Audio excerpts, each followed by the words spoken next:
Hey, everybody. Dejan Kovacevic of DK Pittsburgh Sports here at our downtown studio, joined by Elandon Roberts of the Pittsburgh Steelers. 6th-round pick. Yeah. You'd like that. See, it's funny. Yeah. A lot of other sports, you mentioned that somebody wasn't necessarily a high pick. They go, oh, hey, what are you saying here? Oh, football, they just light up like Beanie Bishop. Exactly. Undrafted free agent out of West Virginia has 3 picks in his last 2 games. And it's like, you say undrafted free agent and Beanie's going to light up here. Exactly. What is it about that? Do you have a chip you carry around? I just came to appreciate it. It makes you appreciate the everything you had to go through. Because, it's not, when you get in this league as a later pick, everything you got, you earned it. Nothing was given to you because of, you have guys just early round picks in front of you. And when I look at my own situation, I walked in a room with all pros everywhere across the board, all first round picks. I had Dante Hightower. I had Shea McCullin, that was a first round pick. I had Jamie Collins. I had Rob Nikovic. I had this was in New England, of course. New England. I was drafted by New England. They had some good teams for a while, you might have heard. And I had Kyle Van Noy. I had some guys in that room, and it was just like, okay. And then in my draft, I wasn't even a first 6th-round pick linebacker that was drafted. Kamu Grugier-Hill, that plays for the Vikings right now, was drafted before me to New England in that same draft. And right after him, I was drafted. So you walk into this setting, and I know that you have a non-blinking personality to begin with. Mm-hmm. It hasn't mattered since in the 2 years that you've been in Pittsburgh, who else they brought in, how much money they got, what kind of draft pick was invested in them. You're just like this. That has to be something that's inner. There has to be an inner confidence or a peace with who you are and what you are as a football player. Exactly. And it's just how I was raised by my mom and dad. Like, you can't control that type of stuff, but what you can control is what you do with it, what you do with your opportunity. Man, when I got drafted and they called me, it felt like I was the first pick of that draft. I felt the exact same way, and I was going to show them that I was the best guy in that draft class that we had. And we had a good draft class. We had a good draft. We had Joe Tooney. We had myself. We had Jonathan Jones. We had Jacoby Brissett was the quarterback in that draft. We had Ted Karras. All these guys still playing, starting at a high level, and stuff like that. And, it was a blessing to be in that part, a part of that type of class and stuff. We all played as rookies and whatnot. And man, it's just me. I don't. It doesn't matter how you get there. It's matter what you do when you get there. That's what matters. The door is open. Yeah, the door is open. The door is open. And once you're on the field. Hey, I'm telling you, when I stepped in the door, I closed it behind me. I wasn't going back out. I wasn't going back out. They usually say, oh, you got one foot in. No, I walked in it. I closed the door. I said, I ain't going nowhere. I'm not going nowhere. I'm going to take full advantage of every opportunity I get. And I was blessed, man. And I was also blessed with a coach like Brian Flores. Oh, my God. Brian Flores took my career and I probably wouldn't even be sitting in this chair. Well, I was going to say, Brian, Coach Flores being here in Pittsburgh for the year that he was after the big fuss in Miami, he comes here, and there's no doubt in my mind that he's influential in talking to both Mike Tomlin and Omar Khan, and seeing that at the same time, and I know they still wouldn't bring you in sight unseen. Well, there had to be a respect level. Yeah, well, I had talked to Mike T. Mike T.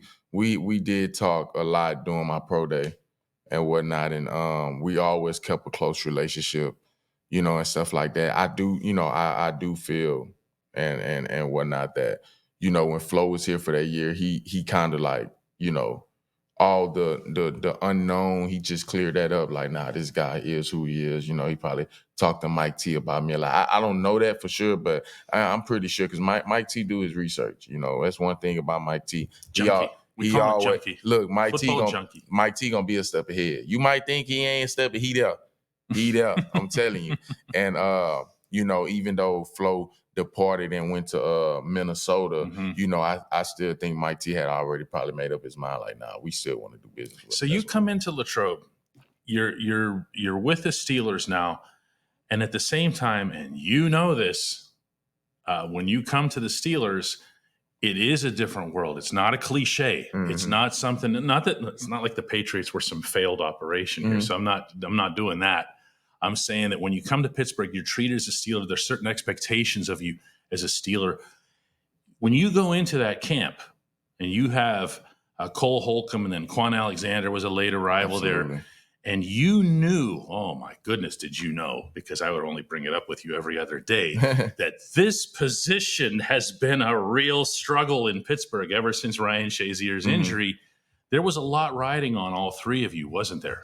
To be honest with you, man, we never looked at it like that. And that's why I say it's so good to have a coach like Mike T and a GM like Omar, because they know the vets that can handle it and the ones they can't. We never fed into none of it. Like, we just played our game, and stuff like that. To be honest, I didn't even know that they were struggling at that position, because it's like Pittsburgh Steelers, their defense is always legit. So, I didn't really notice it until like I had signed it. I was like, man, you do? And like, oh, okay. And then you hear the talks and stuff like that. You be like, all right, like, I like this. Like, I like the challenge, and stuff like that. And but we never really just dwelled on it. Like, we was just like, hey, man, we here now. This is what we need to do. We was in the building day in and day out and stuff like that. And we was just ready to go. So in 2023, the inside linebackers start coming together. You can see it. You can see the chemistry. You can see the camaraderie. You can see you guys picking each other up. Then Cole, most unfortunately, goes down with an ugly injury. Quan goes down. Exactly. And there was the last man standing right here. Yeah. And you still, your personality didn't change. Nothing about your your response to the situation didn't change. Yeah. Everything was the same. How? Yeah, but I mean, we were, everybody else was freaked out. Yeah, we all pros, and I'm gonna use a term from Danny Smith. If you're not preparing like you're gonna be in every play, you're a fake pro. That's what he say. You're a fake pro. And so it's so much funnier when he says it. Yeah, it's so much funny. I'm toning it down a little bit. You're not doing the Danny Smith. I'm toning it down a little bit. And he was like, you're a fake pro. And so when I had to step up in a more like every down role for our defense, it was cool. Like, it was no blinking because I've already prepared myself for it. I've already, when them guys, I'm in the same meetings. I'm getting Aaron Curry. He's saying like even though he's probably speaking, you're not in, so you like try to do this. No, he's speaking to everybody in the room. Inside linebackers coach. At the end of the day, we all can get put in that situation if a circumstances like that was to happen. So I'm a fake pro if I didn't prepare. Coach, I didn't have none of them reps. Or coach, I didn't know. Like, you was in the meetings. You were there. What's your excuse? Right there when he was exactly. So I didn't. Well, you see guys right now on your football team. Guys like Ryan McCollum comes to mind on the other side of the line here. If he's not paying attention, and there goes Zach Frazier for a couple of weeks, what happens to you? Absolutely. What happens to you? You guys have to do that. Exactly. You Ryan have to be in there. A great job. Ryan been around, he's a true pro. And I feel like, he's taking advantage of his opportunity and just showing the team like, hey, I have y'all back. That's all you can ask for in them guys, man, and stuff like that. And we're all pros at the end of the day. That's why I talked with you about you can't take your opponent lightly, no matter who they is, because we are all pros at the end of the day. So if you go in the game and you think it's gonna be just it's gonna be cool, we gonna knock these people out. It ain't always like that, man. These pros too. You got to go out there with the same intensity every week and stuff, with the same respect level and stuff like that, because any given Sunday. No, it reminds me of the conversation that I had after the Giants game with Dante Jackson. And he said, you see how hard those guys were coming? Did you see? And I didn't necessarily hear that the previous week as much about the Jets, but that's another subject for another day. The Giants came. The Giants competed. Daniel Jones competed. I thought Daniel Jones was given the fact that the guy barely kept his job the previous week, I thought he came to play. And you guys had a mindset, it felt like from the very beginning, that there wasn't going to be in Indianapolis where they just come right down the field. Mm-hmm. Even the Raiders did it, of all teams, because they came out with how did PQ put it? Patrick Queen told me he goes they used their greatest hits album because they had, he says they got 10 plays that are worth anything. Yeah, hey, PQ always got some. Isn't that great though? Because they had 10 plays and they used all 10 of them, and then they had nothing left for the rest of the show. So where you guys are concerned, there's a threshold that you guys seem to hit in the second half of every game because some adjustments are made or whatever else here. These last couple of games have felt different. They've felt to me like you guys are there from the beginning. Is that's not just game planning, is it? Well, as a defense, you want to get off to a fast start. Do it happen all the time like we discussed the Raiders game? No. It's pros on the other side of the ball too. And they nailed them. Our mentality is to 3 and out. Every time we step out there, we want a 3 and out. That's the mentality of the defense, and stuff like that. And yeah, they get it sometimes and stuff like that. But hey, sometimes you bend, just don't break. And I think we've been doing a great job as that, coming to the sideline. Our coach has been doing a great job of getting us in certain adjustments. Like, hats off to TA. He's working his butt off with, defense coordinator for all the, he's getting the hang of this. Terrell and whatnot. He's doing a great job of like adjustments and putting us in the right situations and stuff like that. And TA's not waiting until we get in the locker room. He's just emphasizing it more. He's adjusting after every series.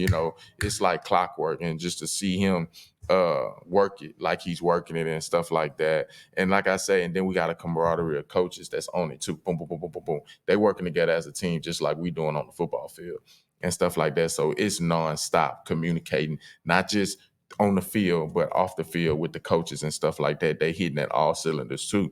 So I know as a players, we get our credit and stuff like that, obviously, and the coaches like, we the ones out there, but they're doing a great job of putting us and communicating the calls, the adjustments, what we need to see. Hey, they might come back with display and stuff like that. So it's a collective that's getting this job. We're talking about schemes. Let's have some fun, because one of the things that I hear commonly from fans, and this is borne out by the statistics, is you guys don't blitz very much. And this being Blitzburg and so forth, it's almost as if the coaching staff says, listen, we can put, Cam and Keanu and TJ and Alex up there, and we don't need to be doing any of that. We can send you and PQ and Peyton Wilson, out into coverage or to help out on a tight end or whatever else there is. Is this defense capable of, at some point where TA just flips a switch and you just stun the living hell out of your opponent and just bring the house? Well, I think, or is this just what it is? Well, I think it's a happy medium. Sometimes I think, our fans look at it like, oh man, why we're not blitzing much? Why we're not blitzing much? You don't want to waste blitzes if they're getting the ball out so fast. You're just wasting it. Joe Flacco was the perfect example exactly here. What are you doing? If you're blitzing Flacco or you're blitzing Kirk Cousins, what's going to happen? Yeah, the statistics saying they're getting the ball out in under 2 seconds sometimes. Like it's a wasted blitz. So Aaron Rodgers did that. Exactly. One point, it's almost like he was like playing volleyball. He was get the ball and get rid of it. Come on, D, talk to him, D. You see it, D. But that's what it was. It was like hot potato. Absolutely. So, and I hear from people afterward, well, TJ had no solo tackles, 1 assist, and no sacks. He didn't have 2 seconds to get back there. Exactly. And I mean, look, hey, D, you said it all. I don't know. I need to say much, D. You didn't say it all. Well, the reason I bring it up with you is that you're the guy that I'd want to see go. But at the same time, too, that I feel like when it's time to peel back, and cut it loose, TA put us in a great position to do that. Okay. He know, and we know when it's time that, hey, we fit to start going after it and stuff like that. But you can't just be dialing it up just to say, oh, we've been blitzing. Look at us. Like, we ain't never going to get there. I'm blitzing for no reason. They getting the ball out. Like, I'd rather just sit in coverage. This team has some obviously star talents on your side of the ball. Yeah. And Cam Hayward gets the standing ovation the other night, and as he should, deservedly definitely, so. Definitely. I mean, most games played on the defensive side in franchise history. Exactly. I saw some of you guys standing around him going like this to get the crowd even more hyped. I thought that was cool too. Yeah, man, he's earned it, man. He's earned it. Walter Payton Man of the Year, like he's earned it, man. He is who He is who he is, and he come with it every week. And the same thing goes for number 90. Absolutely. Who I've given up on trying to find adjectives for that. The strip sacks should never be considered a routine statistic. He the boogeyman. He's what? I've never heard that. Oh yeah, he the boogeyman. He coming. He coming. He the boogeyman, man. I'm telling you. Poor 72 the other night too. Oh no, dude! Never say something in advance of the game against him. What are you doing? But he's a star talent. Minkah Fitzpatrick, who's having kind of one of those like where you want to see Minkah with 8 interceptions at this time of year because he spoiled us for so long. But Minkah means a lot to this defense, doesn't he? Absolutely. When you have a guy of that caliber in your back end, yeah, I mean, you're as like you said, as fans, as just everybody want to see, oh, this and that, oh, he, turnover. You don't know how much that he's taken away from people. Quarterbacks see Mika and be like, and go over here, not Dante Jackson. And everybody, the boogeyman. Everybody got, Okay. Interceptions and stuff like that. And trust me, the type of not only play but leadership that is on this that Mika brings to this defense. I know, Big Cam and TJ get all of it and stuff like that. It's our captains. However, we would never let Mika go unnoticed, and I speak on it because, man, this guy works hard. Like this guy, his communication skills, what he comes with day in and day out, his presence. I'm talking about serious dude. He's one of the heartbeats of the defense. Like, I'm telling you, you can even notice when Mika not around. No. We can be in a meeting and everybody be like, what Mika? And you don't even talk in meetings. But you just don't feel him in there. Like that's the vibe of, and that's the type of guy and the type of person that he is to this Pittsburgh defense and stuff like that. I think it's interesting when you think of the secondary that's playing behind you out there, and Dante Jackson's been a really welcome addition, and both on and off the field. Just a terrific guy. The growth, almost instant maturation of Joey Porter Jr. expected to, should be expected coming from Joey Porter Sr.'s pedigree and so forth. It was great seeing his dad last night too. Deshaun, he was into dope. it. Deshaun Elliott has been what a find. Missile. He's like a fourth one of you guys. Missile. Am I right? Man, D. Elliott, man. Is he like an honorary inside linebacker? I call him a hybrid. He a hybrid. Okay, that's Missile, all right. though. Missile. Great tackler, great blitzer, hold up and coverage well. I mean, yeah, man, he's definitely. But my point is, with all these guys, if 39's not back there, scaring the living hell, not just out of the opposing quarterback, but the opposing coordinator, okay, they respectfully, they begin, I believe, their week of planning, not with 90, not with 97, but with 39. Where's 39 going to be? Wherever he is, we're staying the hell away. And that in and of itself, I'm sure it can be frustrating for him because you see, and you saw it in the Giants game, what he does when the ball comes is, what did he do to that quarterback? Oh, man. You talking about that hit? It's the hit. He sent the ball 10 rows up. Man. And he timed it. And I said to somebody, he's actually waiting for the guy to catch it. He's waiting for the guy to have it in his hands so that he can annihilate him. Exactly. Man, I'm telling you, man, Mika is on a whole different level. He's on a whole different level. And I'm telling you, with everything, it's going to come. I'm telling you, when it's just like game on the line, I can vision game on the line. Oh yeah, well 39, and it's gonna be in 39 hands. And he's also somebody gonna play with him. And they gonna pay for it. He also has, and this is the highest compliment I've ever paid to any Pittsburgh Steeler. He also has an AFC North presence about him. Oh yeah, when he's playing in Cincinnati or in Cleveland or in Baltimore, there's something pops up there. Yeah. Okay. Yeah. The serious stuff that we were just talking about, it goes somewhere else, man. He had a game in Cincinnati oh my goodness, a couple of years ago. It was one of the most dominant individual defensive performances. No, I remember that. I was my last year in Miami. Yeah. Then he You know picked what I'm off talking pick about. 6 the first series, right? No, it's not even just that. He had like 13 tackles, and like 11 of them were like Elandon Roberts level tackles, but from a safety. Exactly. Okay. He was just killing guys out there. Oh, Mika can hit now. So after the game, this is cool. I go into the locker room at whatever the hell the Bengals are calling their place now. And I go in there, and everybody else is kind of like, they're still a little bit fired up because it's AFC North. You guys are different after AFC North wins. It's something special. It's not just sitting around or getting your stuff off. Everybody's still looking like they're ready to play some more football. Okay. Exactly. Minka is sitting over on this one bench or over at his stall. Oh, he be locked in.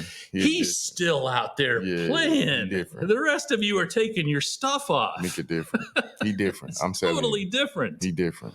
It's hard to explain. So where is this? Tell me right now why this defense, yourself included, the inside linebackers, everything else, we're not even throwing Nick Herbig into this mix for crying out loud. Okay.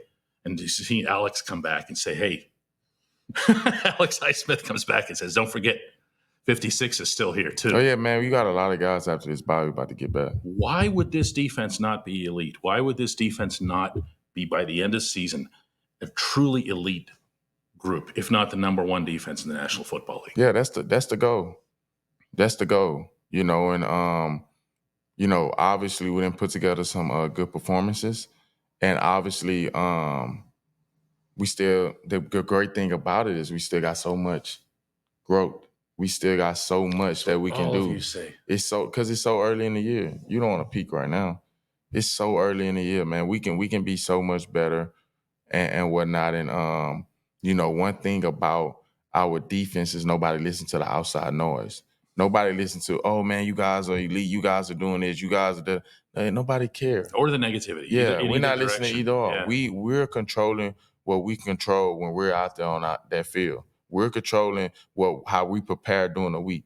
How we communicate, what we need to do as a defense. That's all we trying to hear and talk about, period. Like that, any type of outside noise, that's in the back end. We're not worried about none of that because we know the ultimate goal of what type style of defense that we want to play, and we're, like I said, we're putting together some good performances, but we're not even scratching the surface of where we can go. Last thing I got for you. How much would it mean to you? A ring? Oh, everything. Because, obviously, man, I didn't, won 2 of them, but putting one on and it's a Pittsburgh Steelers one, that's a different type of caliber there, and that was my whole goal with coming here. And I don't shy away from saying that every year, last year I said it, my whole purpose was to come to Pittsburgh to win a Super Bowl. And that's my goal every single season. And now that you're here and you see 97 doesn't have one, 90, TJ has never been part of a playoff victory. You can't even process how much that would mean to these guys. Oh yeah, most definitely. And them guys, they don't even, they don't tote that because they know I gotta control what I control. I have to keep my You don't hear it from either of them. Exactly. No. Yeah. But me myself, like I'm telling you, like I want that for them, and I'm willing to do whatever that we, and obviously, like, it's a team game. I want it for the whole organization. I want it for the city of Pittsburgh. But, to see 9-7 and 90 hold that Lombardi up, that's everything, especially 9-7, especially him. We have seen that you will do whatever. Oh, whatever. We see that every weekend. Whatever it takes. Elandon Roberts, enjoy the bye week, man. Hey, appreciate you. All right. Yes, sir.